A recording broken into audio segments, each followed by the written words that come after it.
Right, so we're bringing it into land on all of the what I think are really useful and regularly used formulas with Excel. So we're getting there. And with this one, I felt we need to move away from the budget because this is all to do with looking up different values in tables.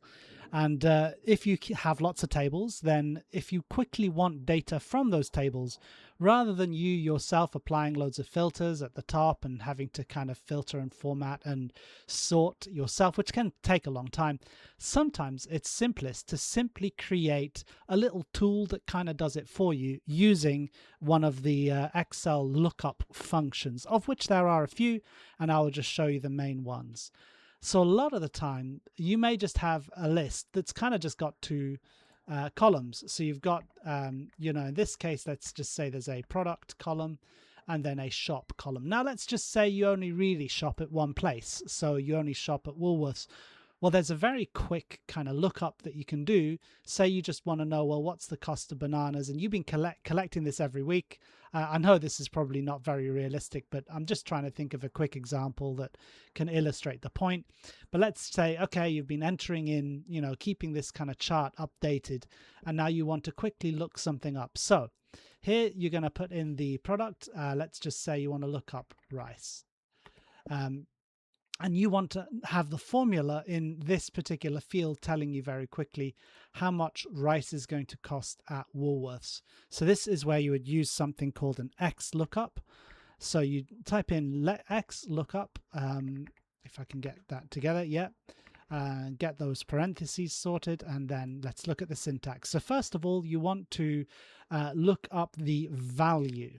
So what are we looking up? It's rice. So I'll enter that. I'll select that just there so we know that that's what we're looking up. Where are we looking for it?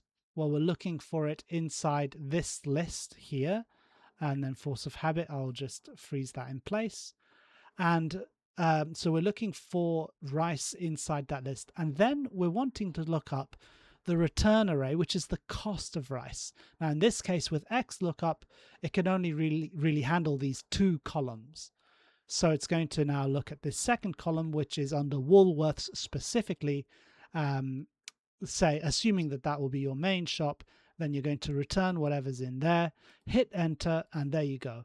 So you now just need to type in whatever it is, and it will just quickly do a lookup for you using XLOOKUP, and that's how XLOOKUP works.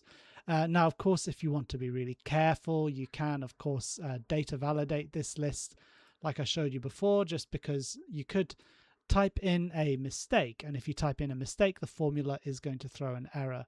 So you could do something like this just to keep yourself completely right. But anyway, there is how XLOOKUP works. Now, the other one we're going to work towards is called index and match. Now, index and match works a little bit more in a complicated manner because it looks up the column number and the row number, and then it cross-references those to get you the location in that index, in that range. So, for example, let's just say, Morrison's is what? It is the the third column along.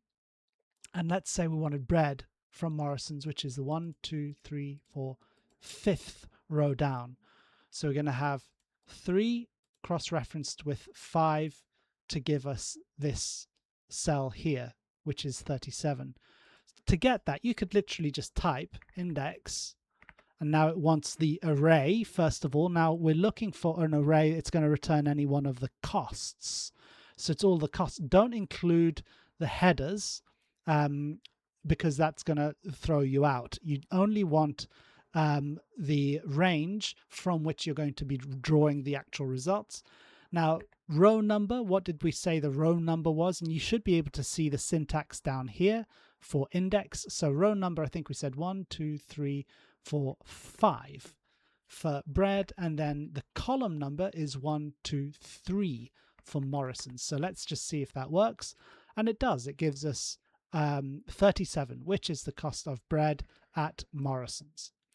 So that is how index actually works, but it's not much use if you're having to throw in the numbers of the columns and the rows. So instead, we're going to use a different thing called match. Now, match works in this way. So the first thing that you're going to want to do is let's have a look for a what column number. That's what we're trying to find, is the column number and the row number. So under here, under market, let's say I want to put Morrison's. Okay, what formula shall I put in here, the yellow section, that will give us what row number that is? Well, that's where match comes in handy. So what you do is you do equals match. So we want to match something. What do we want to match? We want to match this value, Morrison's, and we want to look it up in this array. See what I mean? Now, a little quirk that I think is important is that as far as text is concerned, and for now to keep things simple, you'll always want to put 0 in that last part of the syntax where it's asking for you to specify the match type. Don't worry about this too much for now, but just this is the syntax. We're wanting to match a value of Morrison's in the range of all of these different markets, and we want it to be an exact match, and it's going to return the column number. So there you go, you can see it has returned 3, which is what we counted earlier, 1, 2, and then 3. So with match, you're able to get the number of the column, and you can do the same thing for getting the number of the row. So again, now let's just do the same thing under product. Let's say we're looking for bread. We're going to do the same thing, but this time with the rows. We're going to match the value of bread inside the array of all of the different products. Make sure it's an exact match, and what does it return? The number 5. My formatting's all a little bit off here. So we've got the same as what we did just now, but this time we've retrieved it using match formulas. So what happens when you combine index and match is you're able to work in a much more flexible way. Rather than you needing to know the row numbers or the column numbers, what you can do is have something like, okay, so I know I'm looking for Morrison's bread. And now what you can do is combine these in one index formula to find the actual cost. So you do equals, and I'm going to do an index, open and close, and you're going to nest. Well, first of all, what's the array? We know the array is going to be, it's going to be this array with all of the different costs. And now we're going to do nest two match formulas in exactly the same way as we've just done, but just in one formula here. So row number, well, the rows is where the suppliers are. So we're going to do match open and close if you just want to keep yourself right. Match the value of Morrison's. This is what we've just done, but we're just going to do it again now inside the index formula. So you're going to match the value of Morrison's in B22. We're going to match that to all of the suppliers' names. So we select that entire range. The lookup array, remember, it is an exact match. So type 0. And all of that is the row, will give you the, oh, sorry, that's actually the column number. I've done it the wrong way around. So yeah, we'll just quickly get rid of that. That actually goes in here. That's the column number. Now for the row number, it's exactly the same thing. We're going to match the value of bread inside the array of all of these different products in the rows. Make it an exact match. Don't forget that part. And close the parentheses, and that completes the formula. So you got index, first of all the array, which is specified here in blue, it's highlighted for you above. Then you've got the row number, which is the first match formula, which looks for B23, which is bread. Inside this range from A2 to A7, it finds bread there, which will return number 5, I think. 1, 2, 3, 4, 5, yeah.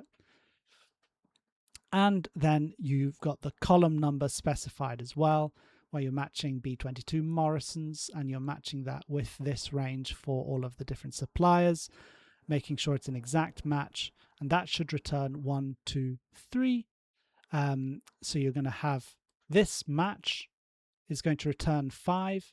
This match is going to return 3. It'll cross-reference them and give you the cost of 37, which, as you can see, is the cost of bread from Morrison's. So that's how it works. Another little tip on if you quickly want to see whenever you've got nested formulas inside another formula, well, you can select the entire nest.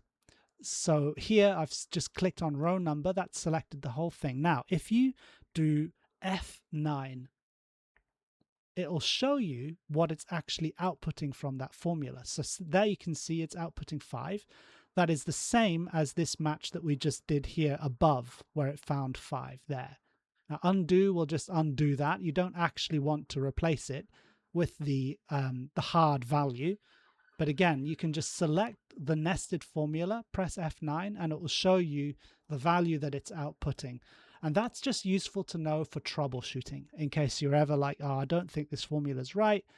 You can go into the formula bar and you can use the syntax guidance here to select nested formulas and press F9 just to see what they're outputting. Although, as you can see, when I select one of the nested columns, you may not be able to see it if my screen is too small, but there is a tiny little number there. It says 5. So you don't even need to press F9. But it will show you the value that it's outputting, and that is how you use index and match and XLOOKUP to find values from within a table. And you can just build yourself a tool to quickly access whatever it is. So I don't know, Sainsbury's. Let's say I want to know what it costs in Sainsbury's. There you go. It'll just quickly update it for you. What about bananas? There you go. If you type in something ridiculous, you will get an error. You know, you need to make sure that you're being consistent. And again, you can use data validation if you need to. So there you go. That's index and match. Very handy.